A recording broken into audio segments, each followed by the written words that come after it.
Hello friends, எல்லோரும் எப்படி இருக்கீங்க? நல்லா இருக்கீங்களா? இன்றைக்கி சித்திரை 1.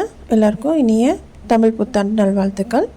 இன்றைக்கி நான் ஒரு புது சேனல் ஆரம்பிச்சிருக்கேங்க. அதாவது RST kitchen tips and tricks. First என்கிட்ட ஆர்எஸ்டி ஹெல்த்தி கிச்சன்ற ஒரு சேனல் இருக்குங்க. அது கொடுத்த ஆதரவு மாதிரி நீங்களும் இது கொடுப்பீங்கன்னு எதிர்பார்க்குறேன். இதில் வந்து kitchen tips, cooking tips, product reviews எல்லாமே வருங்க. கண்டிப்பாக நீங்கள் என் சேனலை சப்ஸ்கிரைப் பண்ணி வச்சுக்கோங்க. அப்போ தான் நான் போகிற வீடியோஸ்லாம் உங்களுக்கு வீடு தேடி வரும்.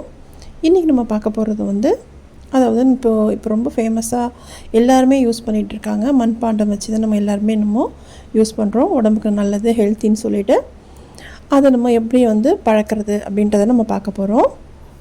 நான் வந்து இன்றைக்கி வாங்கினது வந்து இது கருப்பு கலருங்க மண் சட்டி.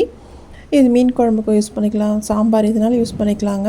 இது ஃபஸ்ட்டு நம்ம எப்படி பழக்கிறதுன்றதை நம்ம பார்க்கலாம். ஃபஸ்ட்டு நம்ம வாங்கிட்டு வந்ததும் இதை நல்லா வாஷ் பண்ணிக்கோங்க. சோப்பு எதுவும் போடக்கூடாதுங்க. ஏன்னா நம்ம எதை போடுறோமோ அதோடய ஸ்மெல் தான் அதில் இருக்குமா. அதனால நம்ம வந்து ஃபஸ்ட்டு வந்து எதுவும் நம்ம யூஸ் பண்ணக்கூடாது. நம்ம வந்து குக்கிங் பண்ணிவிட்டு, அதாவது நம்ம யூஸ் பண்ணிட்டோன்னு வச்சுக்கோங்க, மீன் குழம்பு ஏதாவது குழம்பு பண்ணிவிட்டு அப்புறம் நம்ம வேணாலும் டிஷ்வாஷ் ஏதாவது யூஸ் பண்ணிக்கலாம். ஃபஸ்ட் டைம் நம்ம யூஸ் பண்ணும்போது எதுவும் யூஸ் பண்ணக்கூடாது. அப்படி யூஸ் பண்ணோன்னா நமக்கு அந்த ஸ்மெல் வரும்னு சொன்னாங்க. அதாவது இந்த கடையில் வாங்கின இடத்துல சொன்னாங்க. அதுதான் நான் உங்களுக்கு சொல்கிறேன். இப்போ நான் வந்து இதை நல்லா கழுவிட்டு ஊற வச்சுருந்தேங்க. இதை பார்த்திங்கன்னா உங்களுக்கு தெரியுதா, இதில் வந்து பபிள்ஸாக வருது. அதாவது அதற்கு அழுக்கு எல்லாம் வந்து பபிள்ஸாக வரும் போல் இருக்குது. இது ஒரு நாள் ஃபுல்லாக நான் ஊற வச்சுருந்தேங்க. சில பேர் சொல்லுவாங்க மண்பாண்டத்தை வந்து ஊற வைக்கக்கூடாதுன்னு சொல்லிட்டு. அப்படிலாம் இல்லைங்க, நல்லா ஊற வைங்க, நல்லா ஸ்ட்ராங்காக தான் இருக்கும். இப்போ இதில் வந்து நான் வந்து சாதம் வடித்த கஞ்சி தாங்க நான் வந்து ஊற்றி வச்சுருக்கேன். இது ஒரு நாள் இருந்துச்சு.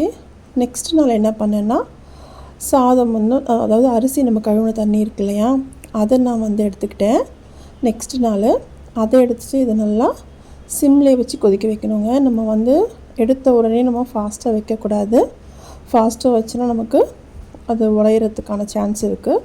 சிம்லே வச்சு நம்ம அதை கொதிக்க வைக்கலாம். எனக்கு ஒரு அரை மணி நேரத்துக்கு மேலே ஆச்சு. இப்போ பார்த்திங்கன்னா பபிள்ஸ் வருது பாருங்க. அதாவது பபிள்ஸ் வந்துக்கிட்டே இருக்கும் போது கரெக்டாக இருக்குங்க.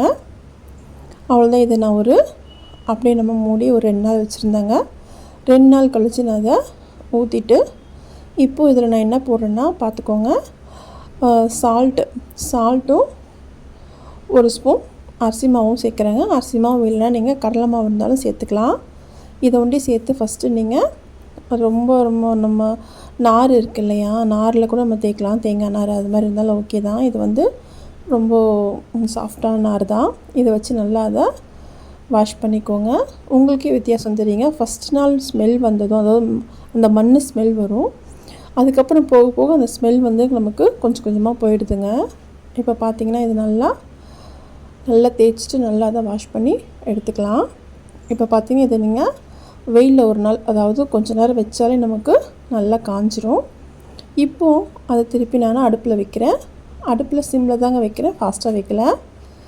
இப்போ இதில் நான் வந்து நல்லெண்ணெய் சேர்த்துக்கிறேன். சேர்த்துட்டு எல்லா பக்கமும் நல்லா படுற மாதிரி நல்லா அதை ஸ்ப்ரெட் பண்ணி விட்டுக்கோங்க. நல்லா ஸ்ப்ரெட் பண்ணிட்டதும் இப்போ நம்ம இதில் கொஞ்சமாக நான் தேங்காய் சேர்த்துக்கிறேங்க. நீங்கள் தேங்காய் இல்லைன்னா வெங்காயம் கூட நல்லா வதக்கி எடுத்துக்கலாம். சேர்த்துட்டு அது நல்லா வதங்கட்டும். அடுப்பு நமக்கு சிம்லே இருக்கட்டும். எல்லா பக்கமும் படுற மாதிரி நல்லா வதக்கிக்கோங்க. மேலே எல்லா படுறமே படுற மாதிரியே வதக்கிக்கோங்க. இப்போ நல்லா வதங்கிடுச்சு. சிம்லே வச்சு பொறுமையாக நல்லா வதக்கி எடுத்துக்கோங்க. இப்போ பார்த்திங்கன்னா உங்களுக்கு தெரியுதா, இதை நம்ம எடுத்துகிட்டு அப்படியே தொடச்சி க்ளீன் பண்ணிக்கலாம். இதை யூஸ் பண்ணக்கூடாதுங்க. இந்த தேங்காவை கீழே போட்டுற வேண்டியதான். அந்த தேங்காவை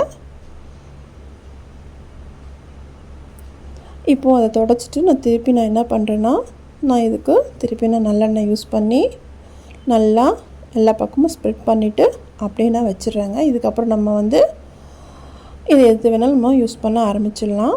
இந்த வீடியோ உங்களுக்கு பிடிச்சிருந்தா லைக் பண்ணுங்கள், ஃப்ரெண்ட்ஸ் அண்ட் ஃபேமிலிக்கு ஷேர் பண்ணுங்கள். மறக்காமல் ஆர்எஸ்டி கிச்சன் டிப்ஸ் அண்ட் ட்ரிக்ஸை சப்போர்ட் பண்ணிவிட்டு சப்ஸ்கிரைபும் பண்ணிக்கோங்க.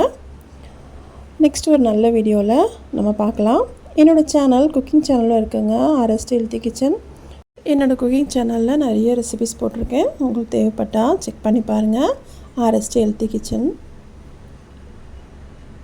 அவ்வளோதாங்க, நமக்கு சூப்பராக இப்போ நம்ம இதில் மீன் குழம்பு, சாம்பார் எதுனாலும் நம்ம செய்யலாங்க. நான் வந்து இது மீன் குழம்புக்காக தான் நான் வாங்கினேன். நீங்களும் இது மாதிரி மண் பாத்திரம் ஏதாவது வாங்கியிருந்தா என்னோடய கமெண்ட்டில் சொல்லுங்கள் என்னென்ன வாங்கினீங்கன்றதை. இன்னொரு நல்ல வீடியோவில் பார்க்கலாம்.